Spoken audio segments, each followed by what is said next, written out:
bersifatnya harus ada kesinambungan supaya apa? Harus tidak ada pemisahan. Maksudnya timbul besar pada anak-anak begini. Saya sering mendapat di lapangan. Yang penting adalah pelajaran bahasa Indonesia. Yang penting adalah matematik. Yang penting adalah apa keterampilannya satu nggak penting. Apa itu muatan lokal nggak penting. Padahal seperti Bapak kita ceritakan tadi, kalau anak-anak kita tahu tentang keterampilan, padahal itulah pelajaran. Kita nggak usah jadi pegawai negeri, siap punya ilmu, siap di sekolah, udah bisa mandiri hidup kita, udah bisa mandiri. Cuma kita pahaman kita selama ini mungkin kalau bukan jadi PNS atau pegawai tidak dapat hidup, termasuk saya sendiri. Kenapa? Selama ini mungkin dalam pelayanan pendidikan salah, dari kita salah, nenek kita sampai ke kita. Alhamdulillah sampai kita sekarang menginjak menjadi seorang guru, sudah tahu sedikit, sudah terbuka mata. Kita coba paradigma yang lalu kita robah, kita adakan pembaharuan melalui proses tahap demi tahap. Oke, tepuk tangan dulu Pak Rizka. Saya satu dengan Pak Muhammad dan Pak Ibu Ega Wati. Kita tinggal 10 orang dia banyak Pak. Lanjutkan. Alhamdulillah. Ya alhamdulillah ada puji segala puji bagi Allah. Saya hanya orang biasa. Saya hanya orang biasa. Seterusnya menyajikan konsep yang terpadu dari berbagai mata pelajaran. Ya, konsep terpadu misalnya seperti kita katakan tadi, kita harus seperti Bapak bilang tadi, kita harus ada konsep dulu secara seperti kemarin ya kan, konsep terpadu. Jadi mata pelajaran ini kita atur di dalam tematis sedemikian apa dan kita atur yang kita bawa kemarin. Misalnya kita jabarkan agama dengan PPKN, semua di situ indikator kita masuk ke situ dulu, baru kita melaksanakan pembelajaran. Kita lihat indikator yang satu, mata pelajaran dengan indikator yang lain saling berhubungan. Ada enggak?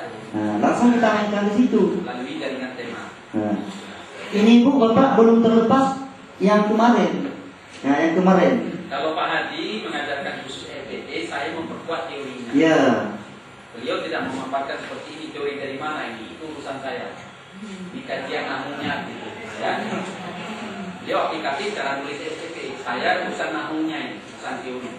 Dari siapa teori dan mengapa? Nah, itu urusan saya. Kajiannya sudah mulai di 6. Oke, lanjut. Seterusnya bersikap fleksibel. Fleksibel apa? Kalau nggak salah ada hubungan kan?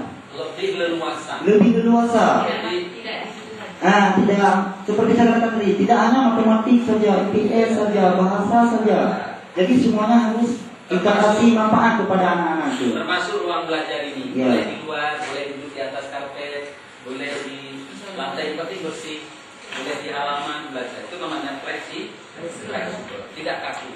Nilai kan, nilai pandang, kira-kira, kadang-kadang itu baca saya.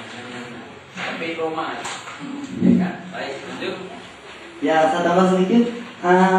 Fleksibel ini kalau kita sekarang sering dianjurkan kepada anak-anak supaya berkreasi dalam menyerap pelajaran yang kita sediakan. Anak-anak kan boleh disuruh bapak waktunya, misalnya berkelompok liter persegi misalnya. Ada yang seperti kelas boleh dimanfaatkan lingkungan itu. Pokoknya berkesan anak-anak senang dan menyerap pelajaran yang kita sajikan. Ya, ini belum terlepas ilmu-ilmu yang kita timba selama ini, masih ada hubungannya dengan hari ini juga.